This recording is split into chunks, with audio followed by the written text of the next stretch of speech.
ఈ దేవాలయానికి మరో పేరే భూతాలు తరిమే ఆలయం. ఈ ఆలయంలో ప్రతి సంవత్సరం జూన్లో గుడి యొక్క భూగర్భం ఎరుపు రంగులోకి మారుతుందంట. ఈ గుడి యొక్క ప్రత్యేకత రక్త పూజలు. ఈ ఆలయంలో ఒక స్తంభం పూర్తిగా నేలపై నిలబడదు. కొన్ని దశాబ్దాలుగా ఏ నూనె లేకుండా ఇక్కడ 9 జ్వాలలు వెలుగుతూనే ఉన్నాయి. ఆలయం పైన పక్షులు కూడా ఎప్పుడూ కనిపించలేదంట. పైకప్పు కట్టినప్పుడు ఇది ఆటోమేటిక్ గా నేలపై పడిపోతుందంట. ఈ ఆలయం చాలా పెద్దదైన దాని నీడ ఎప్పుడూ నేలపై పడలేదంట. ఈ ఆలయం ఒకే ఒక్క రాయిలో చెక్కబడింది.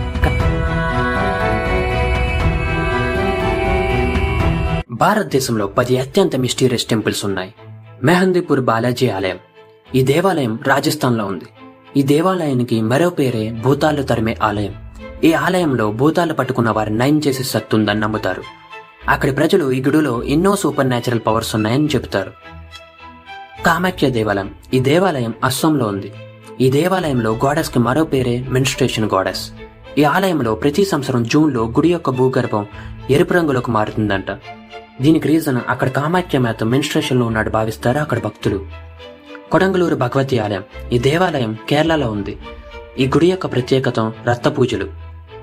బర్నీ పండుగ సమయంలో భక్తులు అబ్జ్యూసివ్ వర్డ్స్ తో గట్టిగా అరుస్తూ రక్తంతో తడిసిన వస్తువులను విగ్రహంపై విసిరేస్తారు. దీని ద్వారా దేవత ప్రసన్నం అవుతుందని నమ్ముతారంట అక్కడ భక్తులు. లేపాక్షి వీరభద్ర ఆలయం. ఈ దేవాలయం ఆంధ్రప్రదేశ్ లో ఉంది. ఈ ఆలయంలో ఒక స్తంభం పూర్తిగా నేలపై నిలబడదు. భక్తులు ఆ స్తంభం కింద నుంచి వస్త్రాన్ని క్లోజ్ని కూడా లాగలరు. సైంటిస్టులు కూడా ఇప్పటికీ దీని వెనుకున్న మిస్టరీని కనుక్కోలేకపోయారు. స్తంభేశ్వర మహాదేవాలయం. ఈ ఆలయం గుజరాత్ లో ఉంది. దీనికి మరో పేరే ద డిసపియరింగ్ టెంపుల్. ఈ టెంపుల్ కవి కంబై అనే విలేజ్ లో near Arabian sea and bay of డాంబేలో ఉంది. ఈ టెంపుల్ రోజుకు 2 సార్లు డిసపియర్ అవుతుంది. దానికి రీజన్ ఏంటంటే ఎప్పుడైతే పెద్ద అలలు వస్తాయో ఈ టెంపుల్ అనేది సబ్మర్జ్ అయ్యి మళ్ళీ ఎప్పుడైతే అలలు తగ్గుతాయో అప్పుడు రీఅపేర్ అవుతుందంట. నెక్స్ట్ ఫ్యాక్ట్కి వెళ్లే ముందు కింద నా సబ్స్క్రైబ్ బటన్ తో మన ఛానల్ ని సబ్స్క్రైబ్ చేసుకోండి. Thank you. జ్వాలాజీ ఆలయం. ఈ ఆలయం హిమాచల్ ప్రదేశ్ లో ఉంది. ఈ ఆలయంలో ప్రకృతిక మంటలు వెలుగుతూనే ఉంటాయి.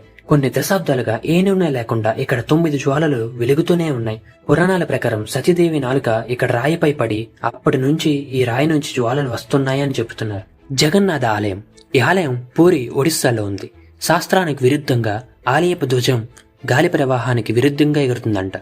ఆలయం పైన పక్షులు కూడా ఎప్పుడూ కనిపించలేదంట. ప్రసాదం ఎంత తయారు చేసినా భక్తులకు సరిపోతూనే ఉంటుందంట. వృధా కూడా కాదంట. కబ్బాలమ్మ ఆలయం. ఈ ఆలయం కర్ణాటకలో ఉంది. ప్రతిసారి ఈ ఆలయానికి పైకప్పు కట్టినప్పుడు ఇది ఆటోమేటిక్ గా నేలపై పడిపోతుందంట. దీని వెనుక గల కారణాన్ని ఎవరూ అర్థం చేసుకోలేకపోతున్నారు. బృహంతీశ్వర ఆలయం. ఈ ఆలయం తమిళనాడులో ఉంది. ఈ ఆలయానికి నీడ కూడా ఉండదు. ఈ ఆలయం చాలా పెద్దదైన దాని నీడ ఎప్పుడు నేలపై పడలేదంట. ఇది శిల్పకళ అద్భుతంగా భావిస్తారు. కైలాస ఆలయం. ఈ ఆలయం మహారాష్ట్రలో ఉంది. ఈ ఆలయం ఒకే ఒక్క రాయిలో చెక్కబడింది. కానీ దీన్ని నిర్మించిన పద్ధతి ఇప్పటికీ తెలియదు. పురావస్తు నిపుణులు కూడా దీన్ని శాస్త్రీయంగా వివరించలేకపోతున్నారు. మరి మీకే టెంపుల్ మిస్టీరియస్ కనిపించిందో కింద కామెంట్స్ చేయండి.